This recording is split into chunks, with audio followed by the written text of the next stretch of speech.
नमस्कार आज्ञा।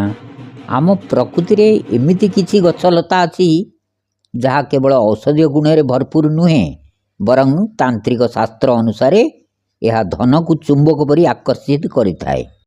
जार मात्र गोटे उपाय आपणकर भाग्य बदल दे पारे। पॉकेट रे रखंतु एही गछर चेर एवं चमत्कार देखंतु। शास्त्र रे कुआ जायछि जे प्रकृतिर प्रतिटी गछलता मध्यरे कौनसी ना कौनसी दैवी शक्ति लुचि रही थाए। आज आम से ही एक अलौकिक गछ सहदेवी गछ विषय जानिबा, जहाकू तंत्रशास्त्र रे धन आकर्षणकारी गछ बोली कुआ जाए। सहदेवी गछर चमत्कारी रहस्य। सहदेवी गछर महत्व वर्णना करने को जाई शास्त्र रे यही प्रामाणिक श्लोक लिखा जाइछि। सहदेवी महाभाग्या लक्ष्मी रूपा महेश्वरी धनं देहि प्रतिष्ठा च सर्व कामार्थ सिद्धये।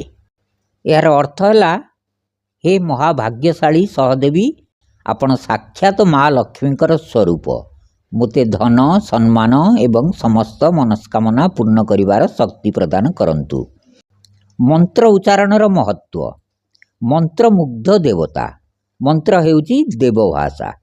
मंत्र एवं तंत्र मध्यरे पार्थक्य। मंत्र हेउची एक सॉफ्टवेयर परी जहा भक्ति एवं ध्वनि द्वारा काम करे। तंत्र हेउची तत्क्षणात् एक हार्डवेयर परी जहा निर्दिष्ट नियम साधना एवं वस्तु द्वारा काम करथाए। सहदेवी गछर परिचय। सहदेवी एक कोमल एवं छोट गछ जार उच्चता प्राय 1 फुट रु 3 फुट पर्यंत होता है। तंत्रशास्त्र रे याकू धन टाणुथिबा गछ बोली कुहा जाए। यह केवल आयुर्वेद रे नुहे बरं मनस्कामना पूर्ण करिबारे मध्य गोटे महारथी। केमिति करिवे एही उपाय? एही गछर संपूर्ण लाभ पाइबा पई एक निर्दिष्ट विधि रहिछि। शुभ समय रवि पुष्य नक्षत्र किंबा पूर्णिमा किंबा अमावास्या दिन याकू घर को आणंतु। निमंत्रण पूर्णिमा किंबा अमावास्या दिनक पूर्वरु सूर्यास्त समय रे गछ पाखु जाई प्रार्थना निमंत्रण देई आसंतु। गोटे पानपत्र रे गोटे गुआ रखी एवं धूप दीप नैवेद्य अर्पण करी प्रार्थना निवेदन करंतु एवं एही मंत्र उच्चारण करंतु। हे दिव्य वनस्पति माता सहदेवी, आपणक चरण रे प्रणाम अर्पण करुची। आपणकर लोक कल्याणकारी दिव्य शक्ति को प्रकट करंतु एवं मोर दुख दूर करिया पई मोते आशीर्वाद दियंतु। मोर निमंत्रण पूजा स्वीकार करंतु। मु आसंता काली सकाळे आपणकू नबाकू आसीबी। संग्रह परदिन सूर्योदय पूर्वरु स्नान करी गछकू प्रणाम करी एवं गंगा जल रे स्नान कराई सावधान सह उपाड़ी गछकू घर को नहीं आसंतु। घरे पंचामृत रे स्नान कराई विधिवत भावे पूजा करी याकू सिद्ध करंतु। सहदेवी गछर आश्चर्यजनक लाभ पाई तांत्रिक प्रयोग। धन वृद्धि पाई सहदेवी गछर सिद्ध करा जायथिबा चेर को एक नाली रंगर रेशमी कपड़ा रे गुड़ेई निज धन रखुथिबा जागा रे रखंतु। यह द्वारा धनर अभाव रहे नाही। अन्नपूर्णांक कृपा।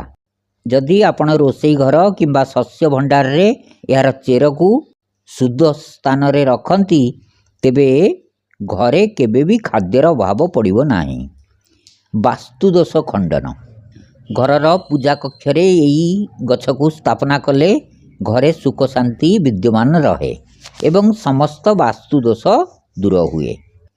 कोर्ट कचेरी मामला रे विजय। जदि कौनसी विवाद किंबा कोर्ट मामला चली थाए तेबे यही सिद्ध चेर को डाण हाथ रे बांधी किंबा पॉकेट रे रखी जांतु।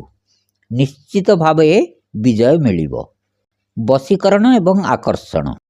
पत्र फूल चेर फल एवं डालर चूर्ण करी तिलक लगाइले आकर्षण शक्ति बढ़ी थाए। शत्रु मध्य मित्र पालटी जाती। सम्मुखरे थिबा व्यक्ति सम्मोहित होई पड़े एवं तुमर शुभ आदेश को पालन करिवे। रोगरु मुक्ति। यार चेर को डाहाण बाहुरे बांधिबा द्वारा ବିଭିନ୍ନ ପ୍ରକାରର ରୋଗରୁ ମୁକ୍ତି ମିଳିଥାଏ। ଏହିସବୁ କାମ ଶ୍ରଦ୍ଧା ବିଶ୍ୱାସ ଭାବରେ କରିବା ଦରକାର। ସହଦେବୀ ଗଛର ଚମତ୍କାରୀ ଔଷଧୀୟ ଉପଯୋଗ ବିଷୟରେ ଜାଣିବା ପାଇଁ ଏହି ଭିଡ଼ିଓର ଡେସ୍କ୍ରିପସନ୍ ବକ୍ସରେ ଭିଡ଼ିଓର ଲିଙ୍କ୍ ଅଛି, ଆପଣ ଦେଖିପାରିବେ। ଧନ୍ୟବାଦ।